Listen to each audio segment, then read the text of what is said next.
If you're aware and if you have your tools with you, you can launch a counter ambush. Today's video is brought to you by the generosity of Newbold targets. Newbold targets are self-sealing reactive polymer targets that act like steel targets for training and practice, but are safer than steel. They allow bullets to pass completely through the target without ricochet or lead splatter. Check out their links in the description and thank them for bringing us today's video. Hi everyone, this is John with today's active self-protection lesson out of Brazil. Here we're going to see a couple of armed robbers who end up becoming prey themselves. These guys are just standing there when you see the guys on the bike roll by them, and the one guy did notice, and they're going to turn around here, and they've decided that these guys make an enticing target for them. Well, they're going to roll up like they're going to rob the place. However, one of the guys is armed himself, and he's actually going to take the firearm from the guy that just jumped off the bike, and they're going to steal their bike in return. And so those guys actually lost their motorcycle and their gun, and they're left standing there like, well, what? And the other guys took their stuff and ran off. Well, I thought it was pretty funny how fast the tables turned there. You know, we just turned on channel memberships here at Active Self-Protection. So if you want to support the channel and get access to members-only content and live Q&As with me every month, join the channel and become a channel member, and we'll get a bunch of great stuff your way.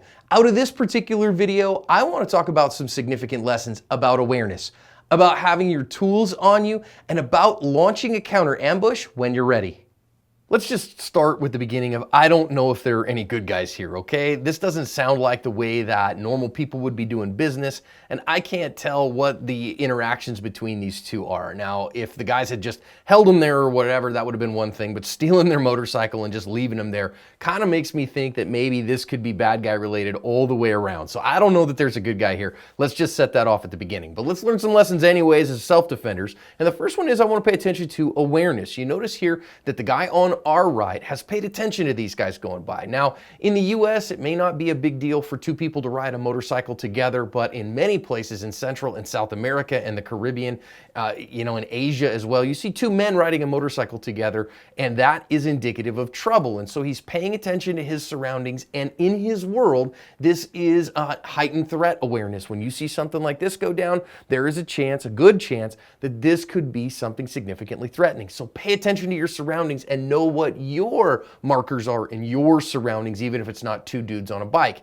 Now, when they come back around, you got to be paying attention because awareness buys you time and time buys you options. And you notice he is paying attention. He hasn't just let these guys go. And when they come back, we're going to see the fact here that his awareness is going to allow him to this time in order to get there, in order to be ahead of the problem. And if you have awareness of your surroundings, not being paranoid, not always having a plan to kill everyone you meet or anything like that, but just recognizing of knowing what your general threat levels are and then seeing if anything is out of place and taking appropriate steps to ameliorate that problem, that buys you time in a deadly force encounter, and that buys you options. And here in this instance, what we're going to see the guy on our right do is he's going to then surreptitiously draw. You notice he's going in here and he has bladed his body off and drawn his own firearm. Now, these guys are coming off and this is his marker to go. So we talk about launching a counter ambush. This is it. You got to decide what the right time is. When this guy was paying attention to the guy on the left, the guy that jumped off the back of the bike is paying attention to the guy on the left. So the other guy said, nope, that's my time. And he goes, he doesn't hesitate.